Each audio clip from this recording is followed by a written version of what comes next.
Muy buenas tardes. Hola, Mira, ¿cómo estás? Hola, somos pocos, somos menos ahora. Pocas. Pero yo creo que tenemos a alguien que reemplaza a los otros nabos que teníamos antes porque le pasa el trapo. Sí, completamente. Pero nada, bueno, me hago una presentación rápida. Soy Renu, de la Costa, Milito de la Costa. Vera también de la Costa, igual, Milito ahí. Y con nuestra conductora, nuestra invitada especial, Berenice y Áñez. Y Áñez. Y Áñez. Somos tres. Lilia y Áñez. Hola. Hola, chicas. ¿Cómo están? ¿Todo bien? Muy bien, muy bien. Bueno, ¿te querés una breve presentación de tu persona? ¿De Berenice y Áñez? Sí. Bien. Bueno, soy compañera militante de La Patria es el Otro, madre de 3 hijos, peronista, rosista, maradoniana y, bueno, coyunturalmente legisladora, y ahora contenta también porque, bueno, en la última elección pudimos continuar el mandato, así que tenemos 4 años más para, continuar el laburo que empezamos en la legislatura porteña. Así que contenta. No sé si alguna cosa más. No, sí, perfecto. Lo contó, soy legisladora, sí, bueno, una cosita. ¿Terminamos el programa? Pero nada, un poco lo que queríamos hablar, lo que pasó Egresada del Mariano Acosta. Muy importante. Muy importante. Detalle no menor. Veníamos a hablar un poco de lo que pasó el 7 de septiembre. 7 de septiembre, sí, casi un mes. Casi un mes, o sea, nos quedamos un poquito atrás, pero bueno, no pasa nada. Para el aniversario del mes. Claro. Sí, claro. Cumplimos un mes de haber pintado la provincia de azul. Uy, casi la erro. ¿Roja? ¿Querés tirar los números? Bueno, hace casi un mes, Fuerza Patria se impuso en la provincia de Buenos Aires con 47,28% ante La Libertad Avanza, que sacó un 33,71%. Y bueno, nada, fue una victoria muy importante para el peronismo, no hace falta ni decirlo. Un poco una victoria que no se esperaba. Como que fue medio juzgada al principio, como las elecciones que se tuvieron. ¿Vos esperabas esta victoria? Yo estaba muy optimista previo al 7, pero ni de lejos pensaba que iba a ser por esta diferencia y tan contundente el apoyo a Fuerza Patria. O sea, sí pensé que íbamos a sacar la delantera, pero pensaba algo más peleado, con una diferencia mucho menor. Claro. Y aparte sacamos con un 60% de participación. Eso. Y fueron las elecciones más votadas en la historia de la provincia de Buenos Aires. Sí, y además que fue una de las, primera elección que se desdobla, o sea que las bonaerenses y los bonaerenses votaron por primera vez las autoridades locales separadas de cuando son las elecciones nacionales. O sea, estaba la cuestión del desdoblamiento, que fue también algo que polémico. Cuando lo planteó Axel era como, bueno, no todos los sectores estaban de acuerdo en la estrategia de desdoblar. Y bueno, primera elección desdoblada de la provincia de Buenos Aires, que permitió poner un poco la gestión de la provincia, ¿no? A ver si la gente lo apoyaba, la volvía a elegir, ¿no? O no. Entonces, en un contexto también complicado a nivel nacional, porque bueno, como nos había pasado también en la elección de mayo en la ciudad de Buenos Aires, claramente el Ejecutivo siempre tiende, el Ejecutivo Nacional, Milei, tendió tanto a nacionalizar la elección de la ciudad como también lo intentó en la provincia de Buenos Aires. Pero bueno, salió mal. ¿Le salió mal? Por suerte le salió mal. Sí. A mí me dijeron que era en modo avión el celular. Como un desliz. Pero bueno, un poco esta como participación como de la nada tan repentina, como esta gran como que no se esperaba para nada que sea una de las o sea, no se esperaba para nada que sea la elección más votada, más concurrida de la provincia, porque estamos como en esto de que la gente está depolitizada y todo. ¿Vos cómo crees, qué crees que, qué crees, cuál crees que fue el factor que ayudó a que sea la elección más concurrida? Y bueno, a ver, varias cosas, ¿no? En principio, una situación que se da en todos los rincones de nuestro país, en la provincia de manera más asfixiante, que tiene que ver con el gobierno nacional y la manera de financiar las provincias y la manera que tuvieron de discontinuar un montón de obras esenciales para el funcionamiento mismo de la provincia, para la vida cotidiana de las personas que allí viven, y eso se notó en estos 2 años, el deterioro de las políticas públicas en términos nacionales, y ese retiro por parte del Estado se empezó a hacer cada vez más notable. Creo que ahí hubo como varias cosas en las que se enfocaron bien. Una fue principalmente el construir una lista de unidad de todos los sectores del peronismo y más, para que eso, efectivamente, la boleta de Fuerza Patria pudiera ser una herramienta para poner un freno a Milei y para también poder rechazar lo que venía haciendo y lo que en este último año vemos en torno a los jubilados, en torno a las discapacidades, en torno a la cuestión del financiamiento educativo, el deterioro de la salud pública, bueno, cuestiones que nosotros proponíamos una lista de unidad con todas las complejidades que tuvimos a la hora de lograrla, pero entendíamos que era importante porque lo que estaba enfrente había que rechazarlo y había que frenarlo, y ahí me parece que también se tomó como una buena herramienta, aunque los bonaerenses recogieron el guante, cuando también había 6 años de gestión en la provincia de Buenos Aires por parte de Axel, que respaldaban con hechos concretos lo que se verbalizó y Axel enunció desde el primer día cuando asumió él, y también asumió Javier Milei como presidente de la nación, de que bueno, que en la provincia se iba a construir un escudo y una red para cuidar los intereses del pueblo bonaerense. Y me parece que el mensaje de, bueno, esta es la herramienta para frenar a Milei y no otras listas y otras expresiones, porque había un montón de otras listas, pero que tenían el respaldo del hecho objetivo y de la realidad efectiva de estar hace 6 años trabajando para que la provincia continúe con su desarrollo, y que eso implica cuidar el trabajo, porque no hubo un solo despedido en el ámbito de lo que es el gobierno de la provincia de Buenos Aires, porque no hubo cuestiones a pesar de que no manden los fondos de la coparticipación federal, el gobierno de la provincia hace un esfuerzo para continuar con las políticas que venían teniendo hasta ahora, y aún más, el ver cómo y de qué manera se cubre lo que Nación dejó de hacer, que mucho tiene que ver con obras de infraestructura, que son recontra importantes para la provincia, o como también fue con lo de los medicamentos para pacientes oncológicos, ¿no? Que también, fue el retiro del gobierno nacional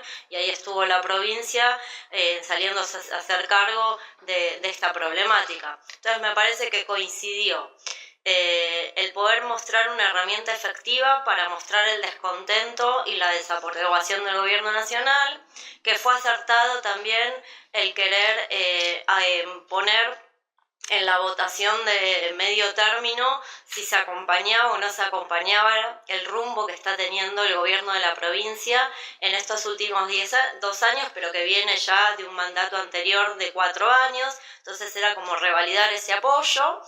Y lo tercero que me parece importante, que es la parte de la conducción de un proceso político. Yo creo que a veces parte de los desaciertos que nosotros tenemos como fuerza política tiene que ver con que no queda claro el conducir el proceso hacia dónde y para qué, con qué objetivos y con quiénes. Y a mí me parece que la definición de desdoblar, la definición de poder mostrar congestión, de volver a juntar 2 cosas que para el peronismo son re importantes, que tienen que ver con la política y la gestión, no verlo disociado de los armados políticos, sino que efectivamente cuando un gobierno peronista cumple efectivamente con el programa, ¿no?, del peronismo, bueno, la gente acompaña. El problema es cuando decimos que lo vamos a hacer y no lo hacemos. Entonces, también ver, a mí lo que me dejó contenta es como, bueno, no está tan rota nuestro pueblo, no está tan rota nuestra sociedad. De lo que se trata es de hacer bien las cosas y demostrar, de volver a poner en un lugar a la política y a la gestión como una herramienta principal, que sirva para enfrentar a este gobierno nacional, pero que también implique desarrollo concreto y acompañamiento concreto de los sectores que hoy están quedando casi prácticamente fuera del mapa. Entonces, bueno, la conducción de eso, a mí, de ese proceso y de tomar las definiciones, y nos jugábamos un pleno, nos jugábamos un pleno.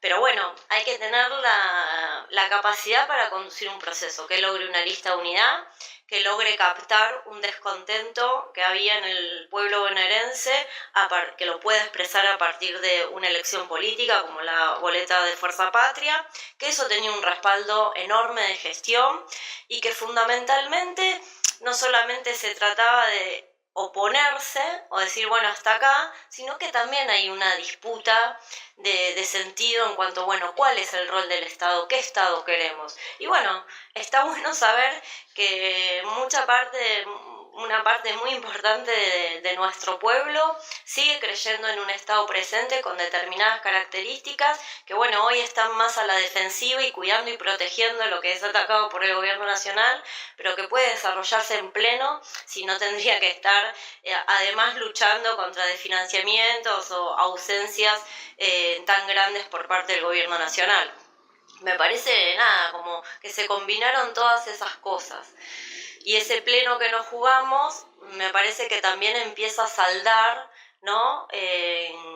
Y nos da aire también para el pensar, bueno, lo que viene, ¿no? Y estos 2 años que continúa Axel en la provincia de Buenos Aires, pero que, bueno, claramente hay un fenómeno ahí social, electoral y político que hay que atender, porque claramente hoy se pone en el centro de la escena como una real oposición al gobierno de Javier Milei, ya no solamente en términos de gobernador de la provincia de Buenos Aires, que es la provincia más grande de nuestro país, sino también en términos federales.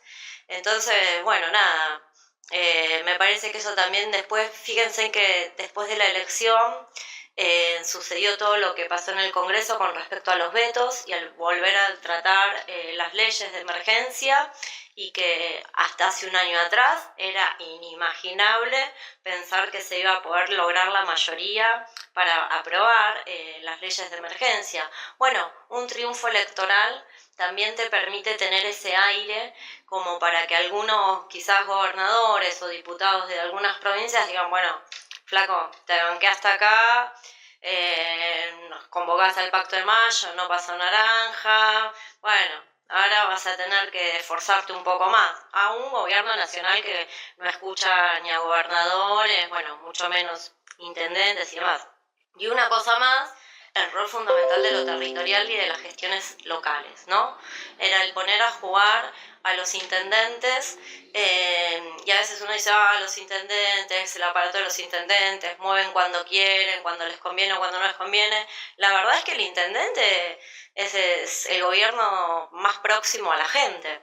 Entonces, ¿qué más queremos que darle un papel protagónico en una elección que ponía, ¿no? Que buscaba el apoyo o no de la ciudadanía? Bueno, el intendente es un actor principal y estuvo bien, no solamente su participación en cuanto al desdoblamiento, sino también en cuanto a la participación en los armados de las listas y en que ellos también pudieran revalidar sus gestiones locales, que es lo que siempre termina estando más cerca y más próximo a la gente. Entonces, bueno, nota mental, hay que darle bola a los armados territoriales y a los gobiernos más cercanos, ¿no? Locales, porque son parte fundamental si uno quiere construir una fuerza política que desande un poco los caminos del autismo en el que nos metimos, donde todo se definía, ¿no? en una oficina cerrada y que poco ponía la oreja en lo que pasaba en términos territoriales.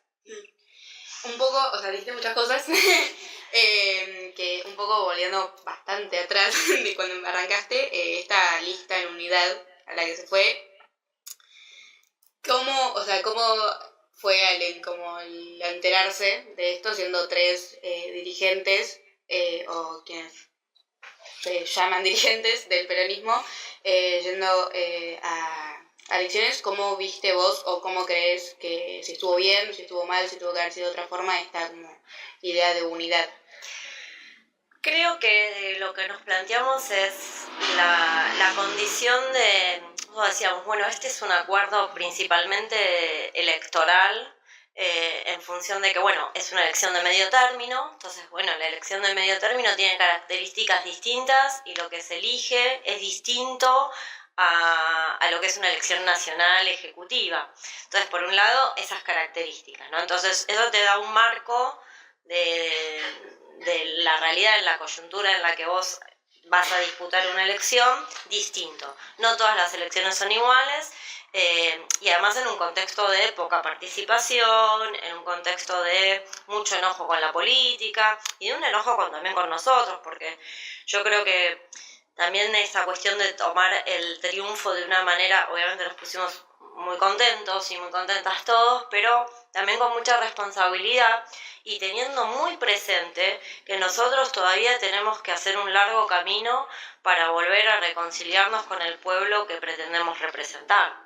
Porque la última experiencia que tuvimos con el gobierno del Frente de Todos, en la cual todos somos responsables, todos los que integramos el Frente de Todos, más allá de que haya mayores y responsabilidades y responsabilidades secundarias, está bien asumir el error de cómo se desarrolló el gobierno del Frente de Todos y anotar las limitaciones que tuvimos en el plano de gestión, en el plano de la política, fundamentalmente para corregir y para no volverla a hacer. O sea, ahora nosotros ya sabemos que un frente anti-Milei en este caso, en ese momento fue el frente anti-Macri, es importante, esto de la unidad es importante, pero no puede ser condición necesaria que nos permita desarrollar todo. Faltan más cosas.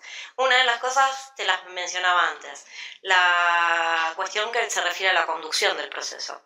Si yo creo que el valor de Axel fue en conducir un proceso de una manera generosa y teniendo muy claro qué era lo que él iba a aportar al proceso de unidad y de este proceso electoral.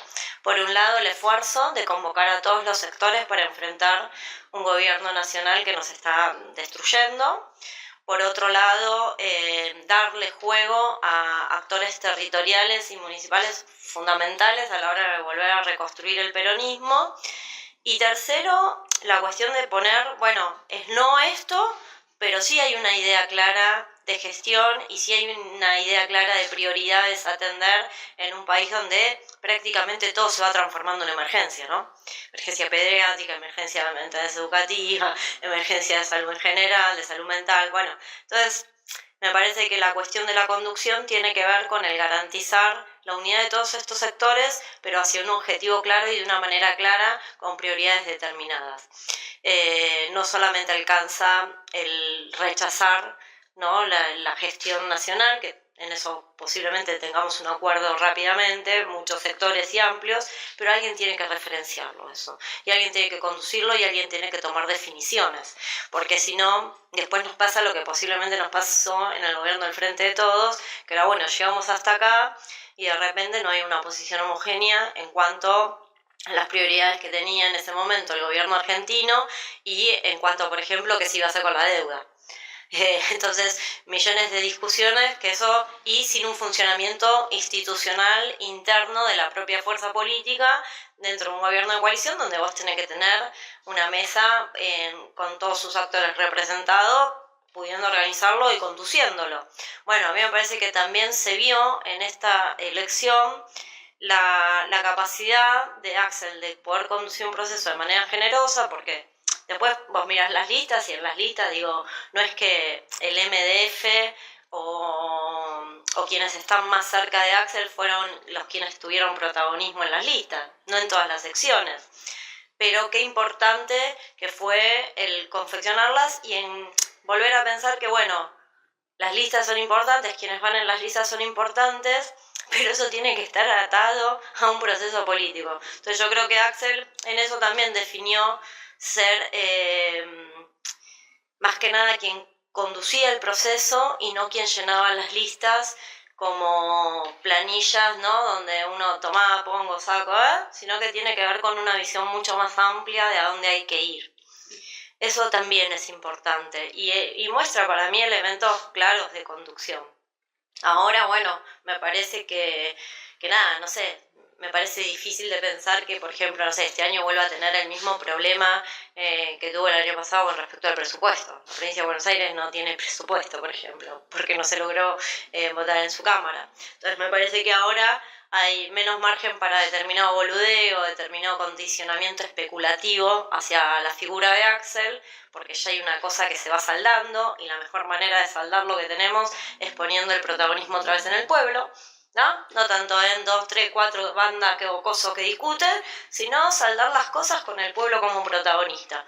Y lo del 7 fue contundente y permitió lo del Congreso, abrió camino, ¿no? No es que, por eso pasó esto, pero digo, abrió un camino donde salió lo del Congreso, donde también se hizo una movilización muy grande en la calle y donde se van dando determinados factores que, bueno, vuelven a oxigenar un poco nuestra fuerza y que nos ponen otra vez, no en juego de, bueno, vamos que se puede, cosa que hasta hace un año atrás era imposible el pensar que este gobierno tuviera un fin, porque bueno, también tenía mucha adhesión popular.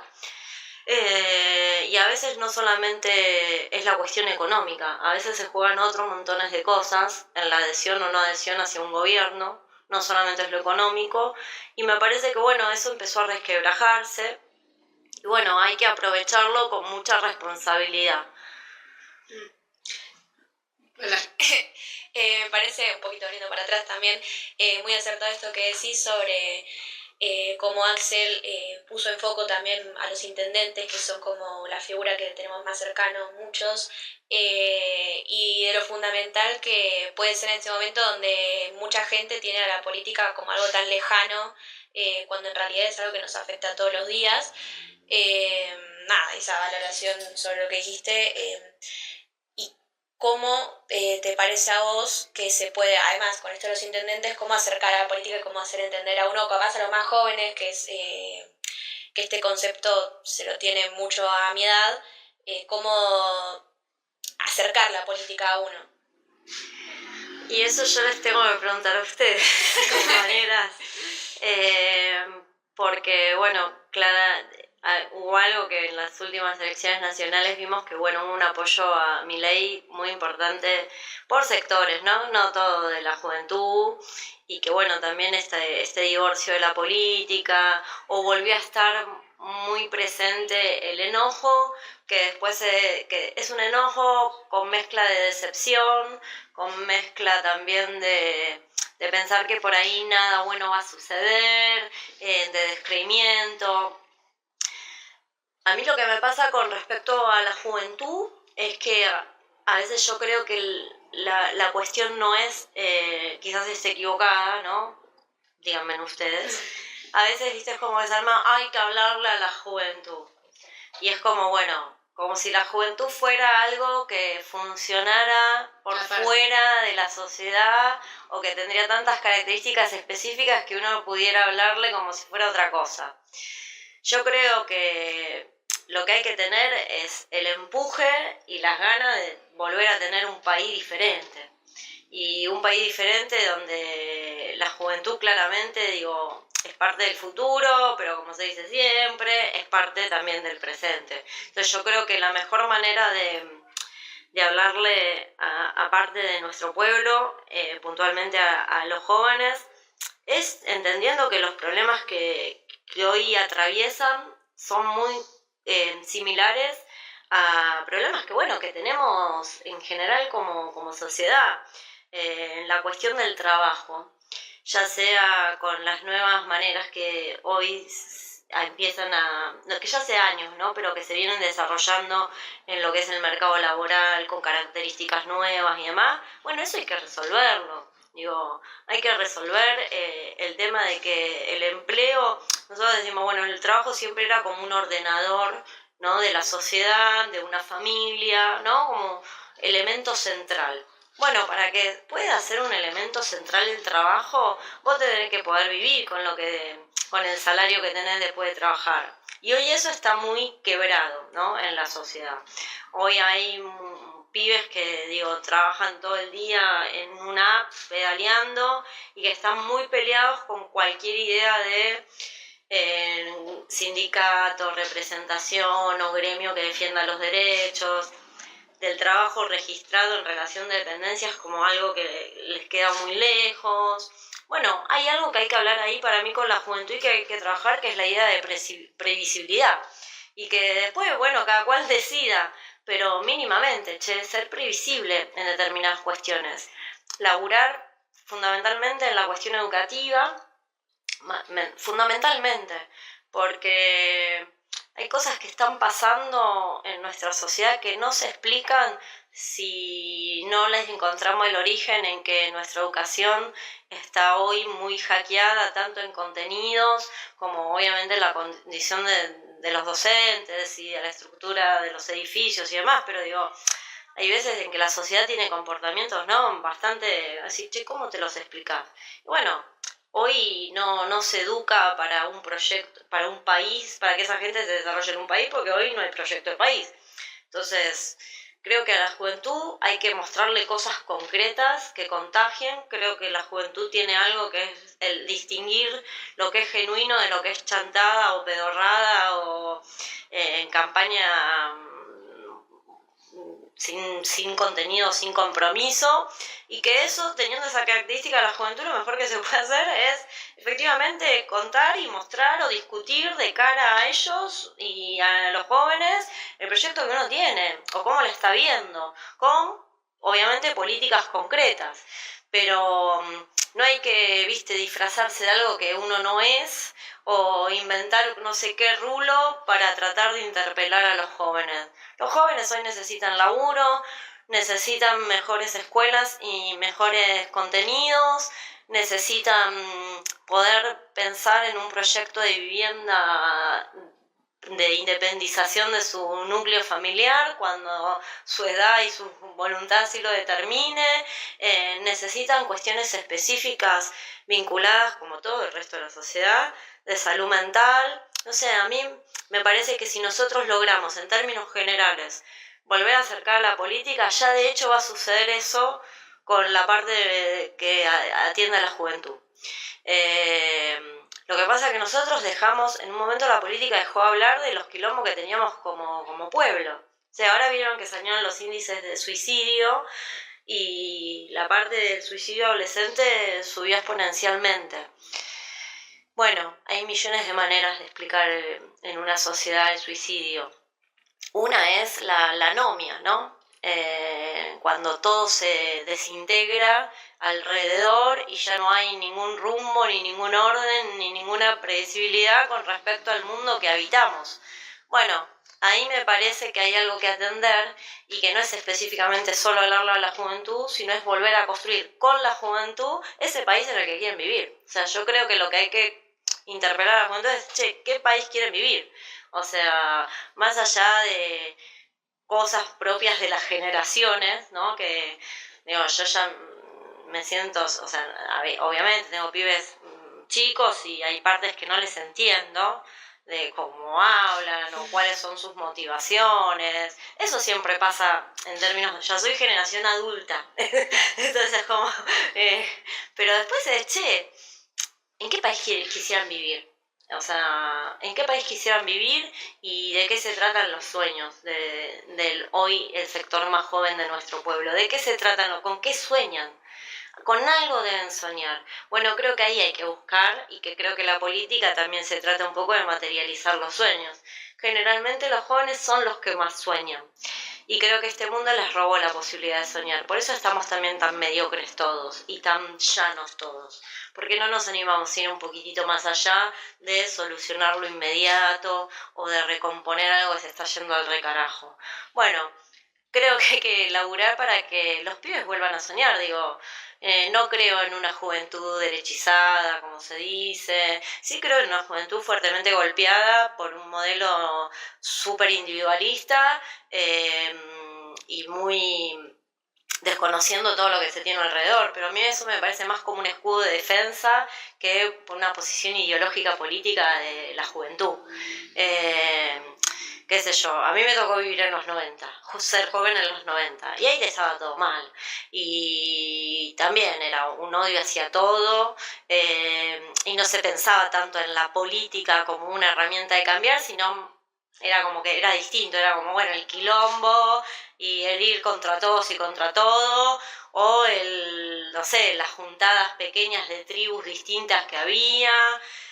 Y era un momento muy duro porque había también mucha violencia institucional, mucha represión. Fue momentos donde el consumo también pegó muy fuerte y bueno, hoy volvemos a tener esas señales, ¿viste?